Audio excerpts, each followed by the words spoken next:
Shri B Devendra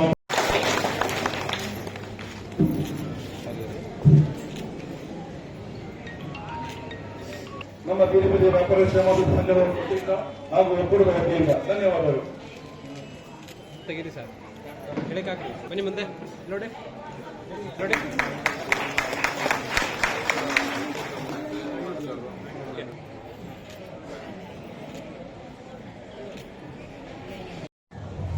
Shri Shri Shri Shivananda Shivacharya ಸ್ವಾಮೀಜಿಗಳಿಗೆ ಗೌರವಗಳನ್ನು ಸಮರ್ಪಿಸುತ್ತಾ ಈ ಸಂಘಟನೆಯ ಅಧ್ಯಕ್ಷರಾದ ಸನ್ಮಾನ್ಯ ಶ್ರೀನಿವಾಸರವರೇ,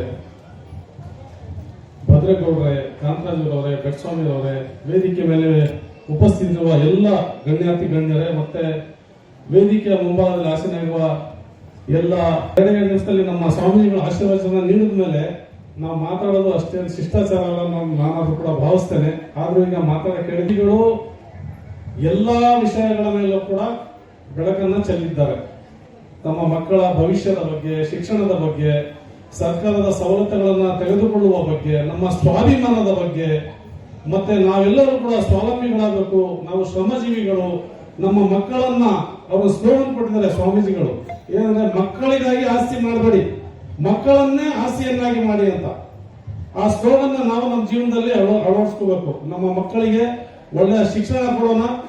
ಏನ್ ಈ ದಿನಗಳಲ್ಲಿ ತಾವೆಲ್ಲರೂ ಕೂಡ ಪತ್ರಿಕೆಗಳಲ್ಲಿ ಓದ್ತೀರಿ, ಬೀದಿ ಬದಿ ವ್ಯಾಪಾರಿಗಳ ಮಕ್ಕಳು, ಆಟೋ ಡ್ರೈವರ್ಗಳ ಮಕ್ಕಳು ಎಲ್ಲರೂ ಕೂಡ IAS IPS ಮಾಡುವಂತ ಮಟ್ಟಕ್ಕೆ ಬೆಳೆದಿದ್ದಾರೆ. ಎಲ್ಲರಿಗೂ ಕೂಡ ಒಂದು ಮರ್ಯಾದವಸ್ಥ ಜೀವನ ಸಿಗ್ಬೇಕಾಗಿದೆ. ಅದಕ್ಕಾಗಿ ನಾವು ನಮ್ಮ ಶ್ರಮ ಹಾಕಬೇಕು. ನಮ್ಮ ಬದುಕನ್ನ ನಾವೇ ರೂಪಿಸ್ಕೋಬೇಕು. ನಾವು ಶ್ರಮ ಹಾಕಿ, ನಾವು ಕಷ್ಟ ಜೀವಿಗಳು, ನಮ್ಮ ಮಕ್ಕಳ ಭವಿಷ್ಯಕ್ಕಾಗಿ ನಾವೇನು ದುಡಿತಾ ಇದೀವಿ, ಅದೇ ಒಂದು ಸಮಾಜಕ್ಕೆ ಒಂದು ದೊಡ್ಡ ಕೊಡುಗೆ. ಈ ದೇಶದ ಪ್ರಗತಿಯಲ್ಲಿ ತಮ್ಮ ಪಾತ್ರ ಮಹತ್ವವಾದದ್ದು. ತಾವೆಲ್ಲರೂ ಕಟ್ಟಡ ಕಾರ್ಮಿಕರು, ಬೀದಿ ಬದಿ ವ್ಯಾಪಾರಿಗಳು, ನಿಮ್ಮ ಶ್ರಮ ಇಲ್ಲದೆ ಈ ದೇಶ ನಡೆಯಲ್ಲ. ನೀವೆಲ್ಲ ಒಂಥರ ಲೈಫ್ ಲೈನ್ ಇದ್ದಂಗೆ. ನಿಮ್ಮ ಈ ಶ್ರಮಕ್ಕೆ ನಾನಾದ್ರೂ ಕೂಡ ಸಲಾಮ್ ಹೇಳ್ತೇನೆ. ತಾವೆಲ್ಲರೂ ಕೂಡ ಇದೇ ರೀತಿ ಏನ್ ನಿಮ್ಮ ಅಧ್ಯಕ್ಷರು ಮತ್ತೆ ಈ ಎಲ್ಲ ಕಷ್ಟಜೀವಿಗಳು ನಿಮ್ಮಿಂದಲೇ ಎದ್ದು ಬಂದಿರುವಂತವ್ರು, ವೃದ್ಧಾಶ್ರಮ ಮಾಡಿರುವಂತ ನಮ್ಮ ಬೆಟ್ಸ್ವಾಮಿಯವರಿಗೆ ನಾನು ಶುಭಾಶಯಗಳನ್ನ ಕೊಡ್ತೇನೆ, ಧನ್ಯವಾದಗಳನ್ನು ಹೇಳ್ತೇನೆ. ಇಂಥ ಜನರು ಮಾನವೀಯತೆಗಾಗಿ, ಮನುಷ್ಯತ್ವಕ್ಕಾಗಿ ತಮ್ಮ ಆಸ್ತಿಯನ್ನು ಕೊಡುವಂತ ಜನರು, ಇವರ ಸಮಾಜದ ಆಸ್ತಿ. ನಾವೆಲ್ಲರೂ ಕೂಡ ಈ ಸಮಾಜದ ಒಳಿತಿಗಾಗಿ ದುಡಿಯೋಣ ಅಂತ ಹೇಳ್ತಾ ಹೆಚ್ಚು ಅವಕಾಶ ತೆಗೆದುಕೊಳ್ಳದೆ ನನ್ನ ಮಾತುಗಳನ್ನು ಮುಗಿಸ್ತೇನೆ. ಜೈ ಜೈ. IAS IPS ಆಫೀಸರ್ ಆಗಿದ್ರೆ ನಿಮ್ಮಿಂದ ಸಾಧ್ಯ. ನಿಮ್ಮ ಮಕ್ಕಳನ್ನ ನೀವಿರೋ ಪಾಪ ಓದಿಲ್ಲ, ಆದ್ರೆ ನೀವು ನಿಮ್ಮ ಮಕ್ಕಳನ್ನು ಚೆನ್ನಾಗಿ ಓದಿಸಿ ಈ ದೇಶದ ಆಡಳಿತವನ್ನು ನಡೆಸಿಕೊಂಡು ಹೋಗುವಂತ ಮಕ್ಕಳನ್ನು ಕೊಡೋದು ಸಾಧ್ಯ ಇದೆ, ಮಕ್ಕಳಿಗೆ ಓದಿಸೋದು ಸಾಧ್ಯ ಇದೆ ಅನ್ನೋದಕ್ಕೆ ನೀವು ನಿದರ್ಶನ ಆಗಬಹುದು, ಆಗ್ತೀರಾ ಅಂತ ಭಾವಿಸ್ತಾ ಈ ಒಂದು ಕಾರ್ಯಕ್ರಮ ಚೆನ್ನಾಗಿ ನಡೀಲಿ ಅಂತ ಆಶೀರ್ವಾದ ಮಾಡ್ತಾ, ನಮ್ಮ ಇದು ಕೂಡ ವ್ಯವಸ್ಥೆ ಈ ದೇಶದಲ್ಲಿದೆ. ಅದಕ್ಕೋಸ್ಕರ ನೀವ್ಯಾರೂ ಕೂಡ ನಮ್ಮಿಂದ ಸರ್ಕಾರಕ್ಕೆ ಏನೂ ಲಾಭ ಇಲ್ಲ. ನೀವೇನೇ ಸರ್ಕಾರಕ್ಕೆ ಕೇಳಿದ್ರು ಅದು ನಿಮ್ಮ ಹಕ್ಕು, ಯಾವುದು ಭಿಕ್ಷೆ ಅಲ್ಲ. ಆಗ್ಲೇ ಹೇಳಿದ್ರೆ ಮನೆ ಕೊಟ್ಟರು, ಅಷ್ಟು ಮನೆ ಕೊಟ್ಟರು, ಇಷ್ಟು ಮನೆ ಕೊಟ್ಟರು ಅಂತ, ಅದೇನು ಭಿಕ್ಷೆ ಅಲ್ಲ. ಅದು ಭಿಕ್ಷೆ ಅಲ್ಲ, ಅದು ನಿಮ್ಮ ಹಕ್ಕು. ಯಾಕಂದ್ರೆ ನೀವು ಕೊಟ್ಟಿದ್ದೀರಾ. ಸರ್ಕಾರ ನಡೆಯೋದು ಯಾರಿಂದ? ನಿಮ್ಮಿಂದ. ಸರ್ಕಾರ ನಿಮ್ಮಲ್ಲಿ ಎಷ್ಟು ಶಕ್ತಿ ಇದೆ ಅಂದ್ರೆ ಒಬ್ಬ ವ್ಯಕ್ತಿಯನ್ನು ಹಾಲಿನೂ ಮಾಡಬಹುದು, ಮಾಜಿನೂ ಮಾಡಬಹುದು.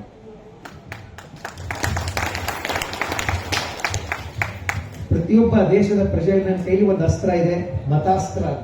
ಒಂದು 5 ವರ್ಷ ನೋಡ್ಕೊಳ್ತೀರಾ ನೀವು ಕೂಡ, ಏನ್ ಮಾಡ್ತಾನೆ ನೋಡ್ತೇವೆ, ಏನ್ ಮಾಡ್ತೀವ ನೋಡಿ ಅಂತ.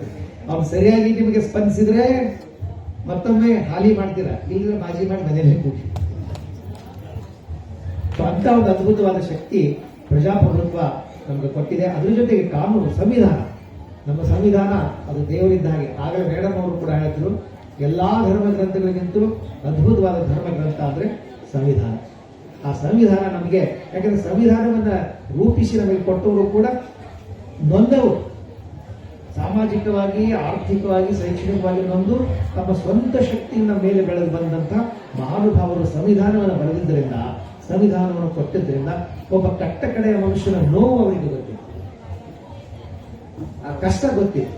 ಅದಕ್ಕೋಸ್ಕರ ಅವರು ಈ ದೇಶದಲ್ಲಿ ವಾಸಿಸುವಂತ ಯಾವೊಬ್ಬರಿಗೂ ಕೂಡ ಕಷ್ಟ ಆಗಬಾರ್ದು, ತೊಂದರೆ ಆಗಬಾರ್ದು ಅನ್ನುವಂಥ ಉದ್ದೇಶದಿಂದ ಅಂತ ಒಂದು ಅದ್ಭುತವಾದ ಸಂವಿಧಾನವನ್ನು ರೂಪಿಸಿ ಈ ದೇಶದಿಂದ ಈ ಒಂದು ಸಂವಿಧಾನವನ್ನು ರೂಪಿಸಿ ನಮಗೆ ಕೊಟ್ಟಿದ್ದಾರೆ. ಸಂವಿಧಾನದ ಅಡಿಯಲ್ಲಿ ನಾವೆಲ್ಲರೂ ಸುರಕ್ಷಿತವಾಗಿದ್ದೇವೆ.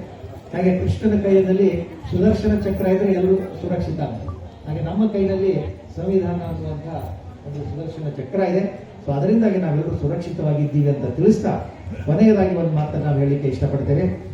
ರಾಮ್ ಮನೋಹರ್ ಲೋಹಿಯಾ ನೋಡಿ, ಒಂದು ಒಂದು ಸಾಮಾಜಿಕ ಕೆಲಸ, ಒಂದು ಸಂಘಟನೆಯ ಕೆಲಸ ಅಂದ್ರೆ ಎಷ್ಟು ಪ್ರಾಮಾಣಿಕವಾಗಿ ಮಾಡಬೇಕು ಅನ್ನೋದಕ್ಕೆ ಒಂದು ಉದಾಹರಣೆ.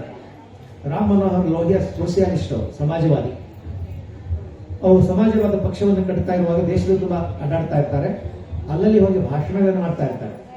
ಅಂತ ಸಂದರ್ಭದಲ್ಲಿ ಆ ಪಕ್ಷಕ್ಕಾಗಿ, ಪಕ್ಷ ಕಟ್ಟೋದಕ್ಕಾಗಿ ಹಣ ಸಂಗ್ರಹ ಮಾಡ್ತಾ ಇರ್ತಾರೆ.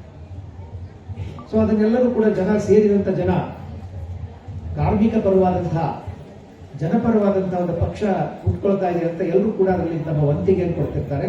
ಆ ವಂತಿಗೆಯನ್ನು ಸ್ವೀಕರಿಸಿಕೊಂಡು ಅವರು ದೆಹಲಿಗೆ ಹೊರಟಿರ್ತಾರೆ. ದೆಹಲಿಗೆ ಹೊರಟಾಗ ಅವ್ರ ಜೊತೆಗೆ ಒಬ್ಬ ಅವಸ್ಥಿ ಅಂತ ಸಿಟ್ಟಿಂಗ್ MP ಇರ್ತಾರೆ, ಅವರು ಜೊತೆಗಿರ್ತಾರೆ, ರಾಮ್ ಮನೋಹರ್ ಲೋಹಿಯಾ ಜೊತೆಗಿರ್ತಾರೆ. ಅಂತ ಒಂದು ಸಂದರ್ಭದಲ್ಲಿ ಈ ಉತ್ತರ ಭಾರತದಲ್ಲಿ ಸ್ವಲ್ಪ ಪಾನ್ ಬೀಡ ತಿನ್ನೋದು ಜಾಸ್ತಿ. ಪಾನ್ ಬೀಡ ಗೊತ್ತಾಗ್ತದೆ, ಬೀಡ ಅಂತೀವಿ ನಾವು, ಅಲ್ಲಿ ಪಾನ್ ಅಂತ. ಸೊ ಅವರಿಗೆ ಪಾನ್ ಬೀಡ ತಿನ್ಬೇಕು ಅನಿಸ್ತದೆ. ಆವಾಗ ಅವರು ಒಂದು ರೈಲ್ವೆ ಸ್ಟೇಷನ್ ಬರ್ತದೆ, ಅವಾಗ ಪಕ್ಕದಲ್ಲಿ ಇರ್ತಕ್ಕಂಥ ಅವ್ರ ಅವಸ್ಥಿ ಅಂತ ಇರ್ತಾರೆ, ಅವರಿಗೆ ಹೋಗಿ ಪಾನ್ ಬೀಡ ತಗೊಂಡ್ ಬಂದ್ರೆ. ಅವಾಗ ಅವ್ರು ಪಾನ್ ಬೀಡ ತಗೊಳ್ಳಿಕ್ಕೆ ಚಿಲ್ಲರ್ ಹುಡುಕಾಡ್ತಾರೆ. ಜೇಬಿನಲ್ಲಿ ಚಿಲ್ಲರ್ ಇರೋದಿಲ್ಲ, ಚೇಂಜಸ್ ಇರೋದಿಲ್ಲ. ಅವಾಗ ಏನ್ ಮಾಡ್ತಾರೆ, ವಂತಿಗೆ ಒಂದು ಥೈಲಿ ಕೊಟ್ಟಿರ್ತಾರಲ್ಲ, ಒಂದು ಹಣ ವಂತಿಗೆ ಥೈಲಿ, ಅದರಿಂದಲೇ ಒಂದು 10 ರೂಪಾಯಿಗಳನ್ನು ತಗೊಂಡು ಹೋಗಿ ಅವರು ಪಾನ್ ಬೀಡ ತರ್ತಾರೆ. ರಾಮ್ ಮನೋಹರ್ ಲೋಹಿಯಾ ಅವರು ಆ ಪಾನ್ ಬೀಡನ ಬಾಯಿಯೊಳಗೆ ಹಾಕೋಕ್ಕಿಂತ ಮುಂಚೆ ಈ ದುಡ್ಡು ಎಲ್ಲಿ ತಗೊಂಡ್ರಿ ಅಂತ ಕೇಳ್ತಾರೆ.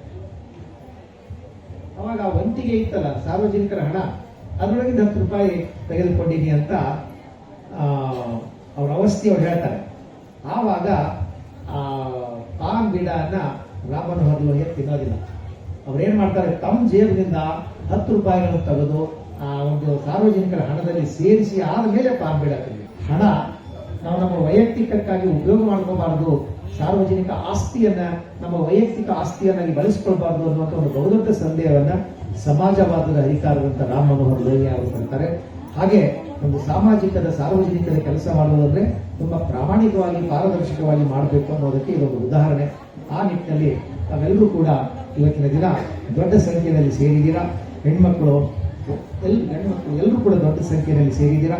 ಇಲ್ಲೆಲ್ಲ ಕೂತ್ಕೊಂಡು ನಿಮ್ಮ ಸಮಸ್ಯೆ ಗಳಿಸಿ ಏನಾದರೂ ಸರಿಯೇ ಮೊದಲು ಮಾನವನಾಗು, ಮುಸ್ಲಿಮನಾಗು, ಬೌದ್ಧ ಕ್ರೈಸ್ತನೇ ಆಗು, ಚಾರ್ವಕನೇ ಆಗು, ಭೋಗ ಬಯಸಿ ಏನಾದರೂ ಸರಿಯೇ ಮೊದಲು ಮಾನವನಾಗು, ರಾಜಕಾರಣಿಯಾಗು, ರಾಷ್ಟ್ರಭಕ್ತನೇ ಆಗು, ಕಥೆಗಾರ, ವಿಜ್ಞಾನಿ, ವ್ಯಾಪಾರಿಯಾಗು, ಏನಾದರೂ ಸರಿಯೇ ಮೊದಲು ಮಾನವನಾಗು. ಎಷ್ಟೊಳ್ಳೆಯ ನುಡಿ ಅಲ್ವಾ? ಇವತ್ತು ಏನಾಗಬೇಕು, ನಮ್ಮ ವ್ಯಕ್ತಿತ್ವ, ನಮ್ಮ ಅಂತಸ್ತಿಗೆ ತಕ್ಕಾಗಿ ನಮ್ಮ ವಿದ್ಯೆ ಜೊತೆಗೆ ನಮ್ಮ ವ್ಯಕ್ತಿತ್ವವು 100 ಪಟ್ಟು ಎತ್ತರಿಸಬೇಕು, ಬೆಳಿಬೇಕು. ಆದ್ರೆ ದುರಾದೃಷ್ಟವಶಾತ್ ನಮ್ಮ ವ್ಯಕ್ತಿತ್ವ ಇವತ್ತು ಎಲ್ಲೋ ಒಂದ್ ಕಡೆ ನಾವು ಕುಬ್ಜರಾಗ್ತಾ ಇದ್ದೀವಿ. ಮಾನವೀಯ ಮೌಲ್ಯಗಳು ನಶಿಸಿ ಕುಬ್ಜರಾಗ್ತಾ ಇದ್ದೇವೆ. ಖಂಡಿತವಾಗಿ ಹಾಗಾಗೋದೇ ಬೇಡ. ಯಾಕೆಂದ್ರೆ ನಮ್ಗೆ ಎಲ್ರಿಗೂ ಗೊತ್ತಿದೆ, ಮಾನವನ ಜೀವನ ನಮ್ಗೆ ಎಲ್ಲ ಜೀವಿಗಳಿಗಿಂತ ಎಲ್ಲ ಒಂದು ಸೃಷ್ಟಿಯಲ್ಲಿ ನಮ್ಗೆ ಒಂದು ಉತ್ತಮವಾದಂತ ಸ್ಥಾನಮಾನ ಇದೆ, ಮನುಷ್ಯರಂತ ಹೇಳ್ತೀವಿ. ಸೊ ಆ ಮನುಷ್ಯ ಸಮಾಜಕ್ಕೆ ನಾವು ಕೊಡಬೇಕಾದಂತ ಕೊಡುಗೆ ಅಪಾರ ಇದೆ. ಯಾಕೆಂದ್ರೆ ಸಮಾಜ ನಮ್ಗೆ ಬಹಳಷ್ಟು ಕೊಡ್ತಾ ಇದೆ, ನಾವು ತಗೊಳ್ತಾ ಇದ್ದೀವಿ. ಆದ್ರೆ ಆ ಸಮಾಜಕ್ಕೆ ನಮ್ ಕೊಡುಗೆ ಹೋಗ್ತಾ ಇಲ್ಲ. ನಾವೆಲ್ಲರೂ ಸಮಾಜಕ್ಕೆ ಉತ್ತಮ ಕೊಡುಗೆ ಕೊಡ್ಬೇಕು. ಯಾವಾಗ ಕೊಡ್ಬೇಕು? ಅದು ನಾವು ಯಾವಾಗ ನಮ್ಮ ಶರೀರ ಗಟ್ಟುಮುಟ್ಟಾಗಿರುವಾಗ, ಅದಕ್ಕೊಂದು ವೃದ್ಧಾಶ್ರಮದಲ್ಲಿ, ನಾನು ಕೊಡಗಿನಲ್ಲಿರುವಾಗ ಹೆಚ್ಚು ವೃದ್ಧಾಶ್ರಮಗಳಿಗೆ ಭೇಟಿಯಾದ ಒಂದು ವೃದ್ಧಾಶ್ರಮದಲ್ಲಿ ಒಂದು 4 ಸಾಲುಗಳನ್ನು ತುಂಬಾ ಚೆನ್ನಾಗಿ ಬರೆದಿದ್ರು. ನಾನು ಇಂಥ ಒಂದು ಸಭೆ ಸೇರಿದಾಗ ಆ ಮಾತನ್ನು ಮತ್ತೆ ನೆನಪು ಮಾಡ್ತೇನೆ. ನನ್ನ ಆಫೀಸ್ ನಲ್ಲೂ ಅದನ್ನು ಬೋರ್ಡ್ ಆಗಿ ಹಾಕಿದ್ದೀನಿ. ತುಂಬಾ ಇಷ್ಟ ಆಗಿದೆ, ಬಹುಶಃ ನಿಮ್ಗೆ ಎಲ್ರಿಗೂ ಇಷ್ಟ ಆಗ್ಬೋದು. ಬೆನ್ನು ಬಾಗಿ ಅನ್ಯರಿಗೆ ಹೊರೆಯಾಗುವ ಮುನ್ನ, ಕಾಲ ಮೇಲೆ ಕೈಯೂರಿ ಕೋಲು ಹಿಡಿಯುವ ಮುನ್ನ, ಮೃತ್ಯು ನಿನ್ನ ಮುಟ್ಟುವ ಮುನ್ನ, ಶರೀರ ಗೋಲಿಗೆ ಹೋಗುವ ಮುನ್ನ, ಕಳೆದುಕೋ ಈ ಜನ್ಮದ ಋಣವ. ನಮ್ಮ ಜನ್ಮದ ಋಣವನ್ನು ನಾವು ಕಳ್ಕೊಳ್ಬೇಕು. ಹೇಗೆ ಕಳ್ಕೊಳ್ಬೇಕು? ಇನ್ನೊಬ್ಬರಿಗೆ ತೊಂದರೆ ಉಂಟು ಮಾಡಿ ಯಾವ್ದಾವ್ದು ಕೃತ್ಯಗಳಲ್ಲಿ, ಕೆಟ್ಟ ನಕಾರಾತ್ಮಕ ವಿಚಾರಗಳಲ್ಲಿ ನಮ್ಮನ್ನು ತೊಡಗಿಸಿಕೊಂಡು ಸಮಾಜಕ್ಕೆ ಒಳ್ಳೆಯ ಕೊಡುಗೆ, ಸಮಾಜ ನಮ್ಗೆ ಬಾಚಿ ಬಾಹುಗಳಿಂದ ತುಂಬಿ ಕೊಟ್ಟಿದೆ. ನಾವೊಂದು ಮುಷ್ಟಿಯನ್ನಾದ್ರೂ ನಮ್ಮ ಒಳ್ಳೆಯ ಕೊಡುಗೆಯನ್ನು ಕೊಡೋಣ. ಉತ್ತಮ ವ್ಯಕ್ತಿಯಾಗಿ ಆ ಕೊಡುಗೆ ಏನಂತ ದೊಡ್ಡ ಅಧಿಕಾರಿಗಳಾಗಿ ಅಂತ ನಾನು ಹೇಳಲ್ಲ. ದೊಡ್ಡ ದೊಡ್ಡ ವಿಜ್ಞಾನಿಗಳಾಗಿ, ವೈದ್ಯರಾಗಿ, ಶಿಕ್ಷಕರಾಗಿ ಅಥವಾ ಕೃಷಿಕರಾಗಿ ತುಂಬಾ ಸಂಪತ್ತು, ಸಿರಿ ಸಂಪತ್ತು ಇದು ಶ್ರೀಮಂತರಾಗಿ ಕೊಡುಗೆ ಅಂತಲ್ಲ. ಉತ್ತಮ ವ್ಯಕ್ತಿಯಾಗಿ, ಕೇವಲ ಸಣ್ಣ ಒಳ್ಳೆಯ ವ್ಯಕ್ತಿಯಾಗಿ ನಮ್ಮ ಕೊಡುಗೆಯನ್ನು ನಾವು ಸಮಾಜಕ್ಕೆ ಕೊಡೋಣ ಅಂತ ಹೇಳ್ತಾ, ಖಂಡಿತ ನಿಮ್ಗೆಲ್ರಿಗೂ ಒಳ್ಳೇದಾಗಲಿ. ಮತ್ತೊಮ್ಮೆ ಹೇಳ್ತೀನಿ, ರೂಪ ರಾಮನ ರೂಪ ಅವತರಿಸಬಹುದಿತ್ತು, ನನಗೆ ಕಷ್ಟ ಸಾಧ್ಯ ಆಗಿರ್ಲಿಲ್ಲ. ಆದ್ರೆ ರಾಮನ ರೂಪ ಅವತರಿಸಿದಾಗ ಅವನಲ್ಲಿರುವ ಒಳ್ಳೆಯ ಗುಣಗಳು ಸಹ ನನ್ನಲ್ಲಿಗೆ ಬಂದು ನಾನು ಸೀತೆಯನ್ನು ಅಪಹರಣ ಮಾಡಲಿಕ್ಕೆ ಅಂತ ಉತ್ತರ ಕೊಟ್ಟಂತೆ. ನೋಡಿ, ನಾವು ಅವನನ್ನು ರಾಕ್ಷಸ, ಕೆಟ್ಟ ವ್ಯಕ್ತಿ ಅಂತ ಹೇಳ್ತೀವಿ. ಸೊ ಇವತ್ತೇನಾಗ್ತಿದೆ, ಆಗ ರಾಮಾಯಣದಲ್ಲಿ ನಾವು ಒಂದೇ ರಾವಣನನ್ನು, ಇಡೀ ಚರಿತ್ರೆಯಲ್ಲಿ ಒಂದೇ ರಾವಣನನ್ನು ಕಾಣ್ತಿದೀವಲ್ವಾ. ಬರೀ ಅವನ ಮೇಲೆ ಈಗಿನ ಕಾನೂನು ಸೆಕ್ಷನ್ ಏನೋ ಕಿಡ್ನಾಪಿಂಗ್ ಕೇಸ್ ಒಂದಷ್ಟೇ.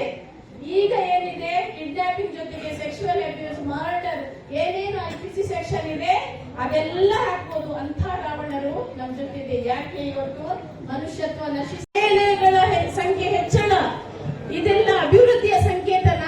ಖಂಡಿತ ಅಲ್ಲ ಸಹೋದರರೇ. ಇದೆಲ್ಲ ಅನಾಗರಿಕತೆಯ ಪರಮಾವಧಿ ಅಂತ ಹೇಳ್ತೀನಿ. ನಾವು ಎದೆ ತಟ್ಟಿಕೊಂಡು ಖುಷಿ ಪಡಬೇಕಾಗಿಲ್ಲ. ವೃದ್ಧಾಶ್ರಮದಲ್ಲಿರುವಂತ ಪ್ರತಿಯೊಂದು ವೃದ್ಧರನ್ನ, ನಾನು ಒಬ್ಬೊಬ್ಬ ವೃದ್ಧರನ್ನು ವೃದ್ಧಾಶ್ರಮಕ್ಕೆ ಬಿಟ್ಟಾಗ ಅಲ್ಲಿ ನಮ್ಮ ಮಾನವೀಯತೆ ನಶಿಸಿದೆ. ನಮ್ಮಲ್ಲಿರುವ ಏನಿದೆ, ಮುಖ್ಯವಾಗಿ ಮನುಷ್ಯನಿಗೆ ಮನುಷ್ಯತ್ವ ಇಲ್ಲ. ನಾವು ಅನಾಗರಿಕರಾಗಿ ರಾಕ್ಷಸಿ ಪ್ರವೃತ್ತಿರಾಗ್ತಿದ್ದೇವೆ. ರಾಕ್ಷಸರು ನಮ್ಗಿಂತ ಎಷ್ಟೋ ಬೆಟ್ಟಿದ್ರಲ್ವಾ. ರಾವಣ ಏನ್ ಮಾಡಿದ? ಸೀತೆಯ ಒಪ್ಪಿಗೆ ಇಲ್ಲದೆ ಸೀತೆಯ ಮೈ ಮುಟ್ಟಿದ್ದ. ಸೀತೆಗೆ ಏನಾದ್ರು ತೊಂದರೆ ಕೊಟ್ನ? ಇಲ್ಲ. ನೋಡಿ, ನಾವು ರಾಮರಾಜ್ಯ ಆಗ್ಬೇಕಂತ ಕನಸು ಕಂಡಿದೀವಲ್ವಾ. ಗಾಂಧೀಜಿಯವರ ಕನಸು ರಾಮರಾಜ್ಯ ಆಗಿತ್ತು. ನಾವು ರಾಮರಾಜ್ಯದಲ್ಲೂ ಕೆಲವು ಕೆಟ್ಟ ಘಟನೆಗಳನ್ನು ನೋಡಿದೀವಿ. ಸೀತೆಯ ಅಪಹರಣ ಇರ್ಬೋದು, ವನವಾಸ ಇರ್ಬೋದು. ಆದ್ರೂ ಸಹ ನಾವು ರಾಮರಾಜ್ಯ ಅಂತ ಯಾಕೆ ಹೇಳ್ತೀವಿ? ಅದಕ್ಕಿಂತ ಮಿಗಿಲಾಗಿ ಒಳ್ಳೆಯತನ ಅಲ್ಲಿ ಇತ್ತು. ಆ ರಾಮರಾಜ್ಯದಲ್ಲಿ ಎಲ್ಲರೂ ನೆಮ್ಮದಿಯಿಂದ ಜೀವನ ಮಾಡ್ತಾ ಇದ್ರು. ಈಗ